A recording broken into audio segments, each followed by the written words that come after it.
जय हिंद दोस्तों। कैसे हैं आप लोग। जैसा कि हम लोग पिछले क्लास में हिंदी चैप्टर 1 गोदली भाग 2 श्रम विभाजन और जाति प्रथा लेखक परिचय कर लिए थे। इसमें हम लोग कहानी के बारे में पढ़ेंगे, जो निबंध है निबंध के बारे में पढ़ेंगे। तो चलिए हम लोग बिना समय गंवाए आगे बढ़ते हैं। यह विडंबना की बात है कि इस युग में भी जातिवाद के पोषक की कमी नहीं है। यह विडंबना की बात है कि इस युग में भी जातिवाद की कमी नहीं। डॉक्टर बाबा भीमराव अम्बेडकर बताना चाहते हैं कि इस युग में भी जातिवाद की कमी नहीं। इसके पोषक कई आधारों पर इसका समर्थन करते हैं।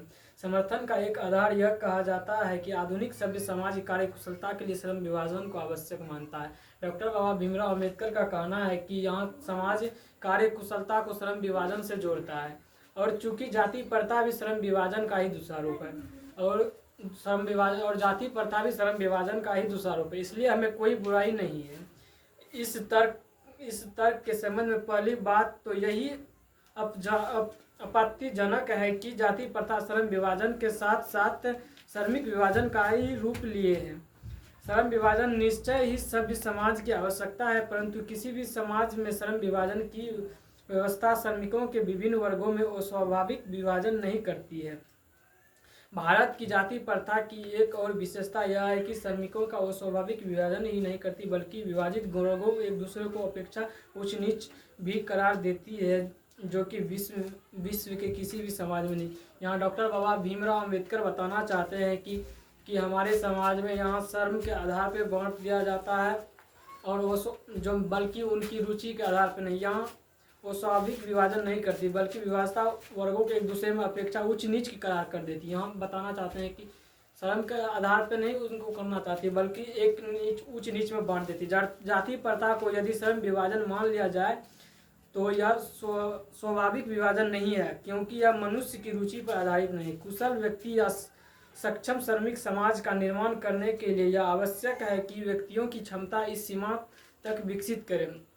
यहाँ पर डॉक्टर बाबा भीमराव अम्बेडकर कहना चाहता है कि यहाँ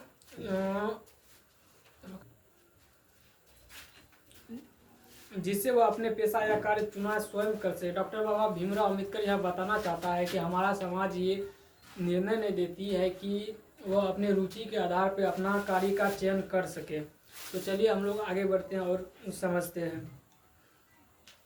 इस सिद्धांत के विपरीत जाति प्रथा का दूसरी सिद्धांत यह है कि मनुष्य के प्रशिक्षण अथवा उसकी निजी क्षमता का विचार किए बिना दूसरे दृष्टिकोण जैसे माता पिता के सामाजिक स्तर के अनुसार पहले से ही अर्थात गर्भधारण के समय ही मनुष्य का पेशा निर्धारित कर दिया जाता है। यहाँ पर डॉक्टर बाबा भीमराव अम्बेडकर बताते हैं कि जब कोई बच्चा माँ के गर्भ में ही रहते हैं तो वहाँ पर ही उनका श्रम विभाजन के आधार पर उनके कार्य को कर दिया जाता है।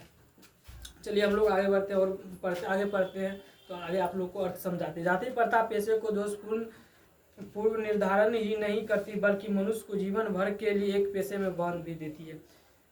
जैसे आप लोगों के जैसे कि अगर रुचि के आधार पे नहीं होगा कोई काम तो जीवन भर के लिए आदमी बंधा जाता है, अगर काम के हिसाब से मिले तो कोई दिक्कत नहीं है। चलिए हम लोग आगे बढ़ते हैं। भले ही पेशा अनुपयुक्त या वो पर्याप्त होने के कारण वह भूखे मर जाए, आधुनिक युग में यह स्थिति प्राय आती है, क्योंकि उद्योग धंधा की प्रक्रिया व तकनीक में निरंतर विकास और कभी कभी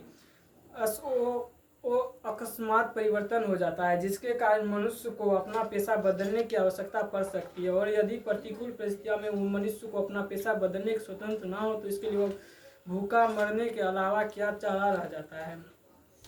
डॉक्टर बाबा भीमराव अम्बेडकर यह बताना चाहता है कि अगर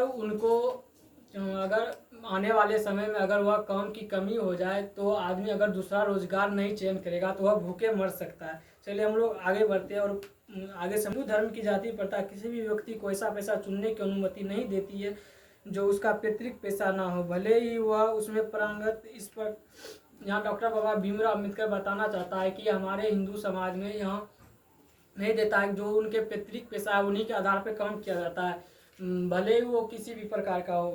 परंपरागत जो चल रही है उसी को चल रहा है। इस प्रकार पेशा परिवर्तन की अनुमति ना देकर जाति प्रथा भारत में रोजगारी का एक प्रमुख व प्रत्यक्ष कारण बना। इसीलिए भारत में जाति प्रथा बेरोजगारी का प्रमुख एवं प्रत्यक्ष कारण बनी हुई है। चलिए हम लोग आगे बढ़ते हैं। इस प्रकार हम देखते हैं कि श्रम विभाजन की दृष्टि से जाति प्रथा गंभीर दोषों से युक्त है। जाति प्रथा का श्रम विभाजन मनुष्य की सुरक्षा पर निर्भर नहीं करता है। मनुष्य की व्यक्तिगत भावना तथा व्यक्तिगत रुचि का इसमें कोई स्थान अथवा महत्व नहीं रहता है। इस आधार पर हमें यह स्वीकार करना पड़ेगा कि आज के उद्योगों में गरीब और उत्पीड़न इतनी बड़ी समस्या नहीं है जितनी कि यह बहुत से लोग निर्धारित कार्य को रुचि के साथ केवल विश्वास करते हैं। डॉक्टर बाबा भीमराव अम्बेडकर कहना चाहते हैं कि इतनी बड़ी समस्या अभी नहीं है जितना कि लोग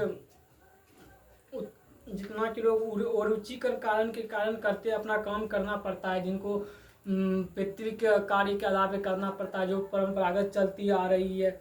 ये बहुत ही बड़ी समस्या है। ऐसी स्थिति में जहाँ काम करने वालों को दिल न लगता कोई कुशलता कैसे प्राप्त हो सकती है।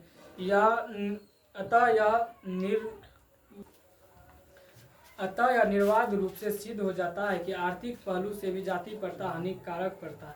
डॉक्टर बाबा भीमराव बताना चाहते हैं कि यहाँ पर भी अगर आर्थिक रूप से ये जाति प्रथा हानिकारक पड़ता है, यह अच्छा नहीं है, क्योंकि यह मनुष्य की स्वाभाविक प्रेरणा, रुचि व आत्मशक्ति को दबा उन्हें स्वाभाविक नियमों में जकड़ कर निष्क्रिय बना देती है। डॉक्टर बाबा भीमराव बताते हैं कि यह मनुष्य की स्वाभाविक प्रेरणा, रुचि व आत्मशक्ति को नहीं और स्वाभाविक नियमों से जकड़ निष्क्रिय बना देती है। अब मैं समस्या के रचनात्मक पहलू को लेता हूँ, यह डॉक्टर बाबा भीमराव अम्बेडकर बताते हैं। अब मैं समस्या के रचनात्मक पहलू को लेता हूँ। मेरे द्वारा जाति प्रथा की आलोचना सुनकर आप लोग मुझसे यह प्रश्न पूछना चाहेंगे, यदि मैं जातियों के विरुद्ध हूँ तो फिर मेरी दृष्टि में आदर्श समाज क्या है। मेरा उत्तर होगा कि मेरा आदर्श समाज स्वतंत्रता, समता, भ्रातृत्व पर आधारित होगा।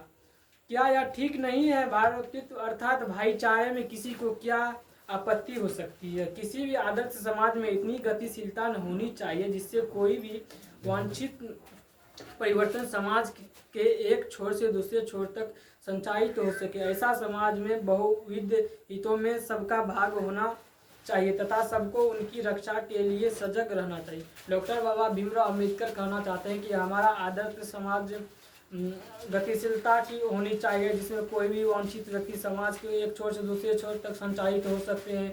ऐसे समाज बहुविध हितों के सबका भाग होना चाहिए। पर यह कि दूध पानी के मिश्रण की तरह भाईचारा का यही वास्तविक रूप है और इसी का दूसरा नाम लोकतंत्र है, क्योंकि लोकतंत्र केवल शासन का ही एक पद्धति ही नहीं है। लोकतंत्र मूलतः सामूहिक जीवनचर्या की एक रीति तथा समाज के सम्मिलित अनुभवों के आदान प्रदान का नाम है। इसमें यह आवश्यक है कि अपने साथियों के प्रति श्रद्धा व सम्मान का भाव। डॉक्टर बाबा भीमराव अम्बेडकर कहना चाहता है कि यहाँ भाईचारा दूध और पानी की तरह होना चाहिए। लोकतंत्र मूलतः सामूहिक जीवनचर्या रीति समाज नहीं, सम्मिलित अनुभव आदान प्रदान का नाम है। तो चलिए, तो हम जितना आप लोगों को समझा सके उतना समझा दिए। तो चलिए हम लोग आगे वीडियो में मिलेंगे। आगे वीडियो में आप लोगों को ऑब्जेक्टिव सब्जेक्टिव कराएंगे। ठीक है, जय हिंद।